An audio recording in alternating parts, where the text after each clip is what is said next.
স্বপ্ন আমরা সবাই দেখি।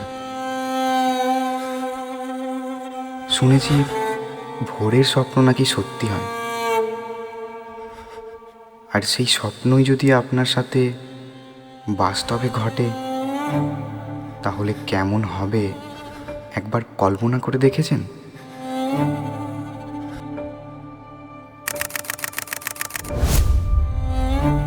আমি ঈশান। যে জিনিসটা আমার মনের মতো হয় না সেটা একেবারে আমি দুনিয়া থেকে সরিয়ে ফেলি। শেষ 5 বছর ধরে এই স্বপ্ন আমার পিছু ছাড়ছে না। জানি না এটা উপরওয়ালার দেওয়া কোনো অদৃশ্য শক্তি না অভিশাপ। ভাবিনি আমার জীবনটা এইভাবে বদলে যাবে। ধীরে ধীরে এই ঘটনার সাক্ষী হবেন আপনারাও। তার মানে কালকে কি হবে তুই সেটা আজ থেকেই জেনে গেছিস? সকাল সকাল নেশা করে এসছিস নাকি? আচ্ছা তাহলে বল তো অভির কি হয়েছে? আরে বাবা, সেটা জানার জন্যই তো অভির বাড়ি যাওয়া। এখন মুখটা বন্ধ করে পাটা চালা।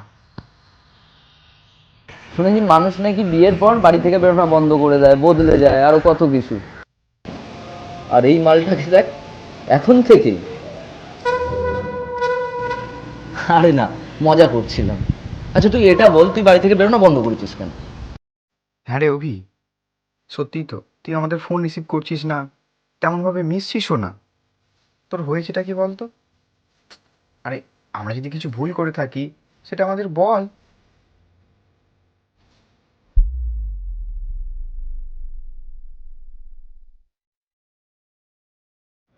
ভুলটা তোদের নয়, ভুলটা আমার। সোহিনী আমার বোন। বাবা মাকে হারানোর পর পরিবারের সমস্ত দায়িত্বই আমার ওপর এসে পড়ে। ছোট থেকেই ওর হার্টের একটা সমস্যা আছে। ডাক্তারে বলেছিল ওষুধ খেয়ে কিছুদিনের জন্য কমে গেলেও একটা অপারেশন করতে হবে, 5 লাখ টাকা লাগবে। ব্যাংক থেকে 3 লাখ টাকা লোন নিয়েছিলাম, বাকি 2 লাখ টাকা জোগাড়ের চেষ্টায় ছিলাম। তারপর একদিন মোবাইলে দেখলাম অনলাইন গেম খেলে খুব সহজেই টাকাটা ডবল করা যাবে। লোভে পড়ে সব টাকাটাই গেমে লাগিয়ে দিলাম। জীবনের সব থেকে বড় ভুলটাই করে বসলাম। বোনের অপারেশনের টাকা গেমে হেরে গেলাম।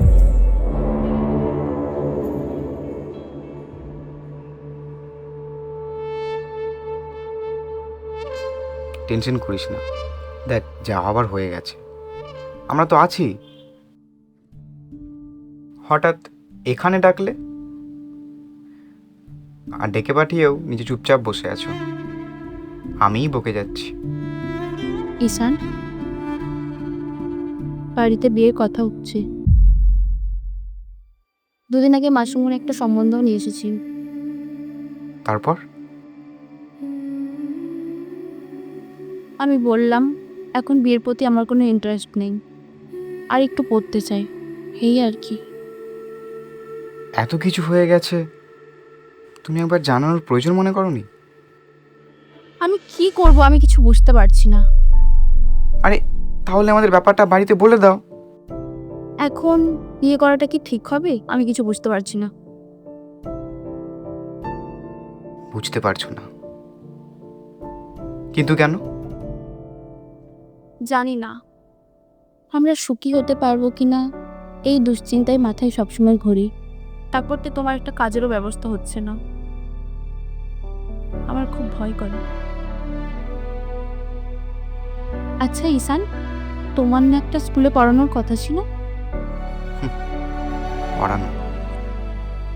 যার মন কি চায়, কি বোঝে, কি বোঝায়, সে নিজেই বোঝে না, সে আর অন্যদের কি শেখাবে? স্বপ্নকে বাস্তবে দেখা যে সবসময় সন্তুষ্টের হয় না। থাক। তোমার এই ওভার থিঙ্কিং আর বানানো মিথ্যে ভাবনাগুলো আজ আর নয় বা বললে।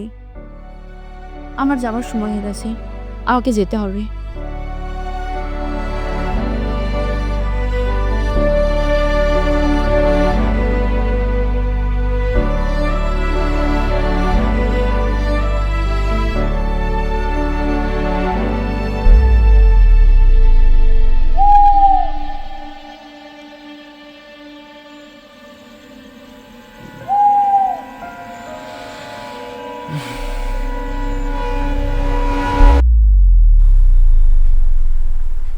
দাদা জানিস আজ আমি কি স্বপ্ন দেখেছি? কি? আমাদের লটারি লেগেছে 1 কোটি টাকা। একটা বাড়ি গড়েছি, গাড়িও কিনেছি, আরো কত সুন্দর সুন্দর জায়গায় ঘুরতে গেছি, কত মজা করেছি। আর বাকি বেঁচে যাওয়া টাকা দিয়ে তুই আমার অপারেশন করিয়েছিস।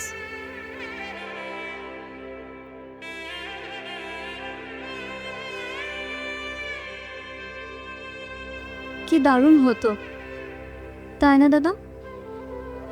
হতো তো, হবে তো, সব ঠিক আছে, সব ঠিক আছে, একদম চিন্তা করিস না।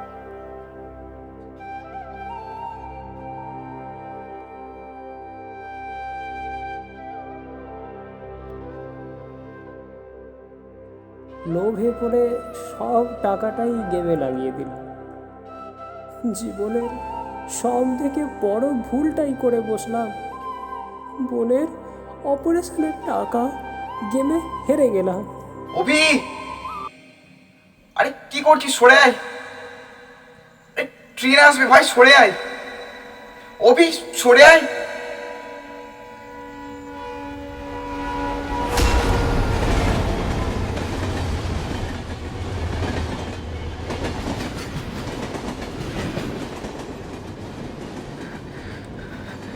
আমার আমার আর বুঝতে বাকি নেই, আমি স্বপ্নে যা দেখি বাস্তবে তাই ঘটে।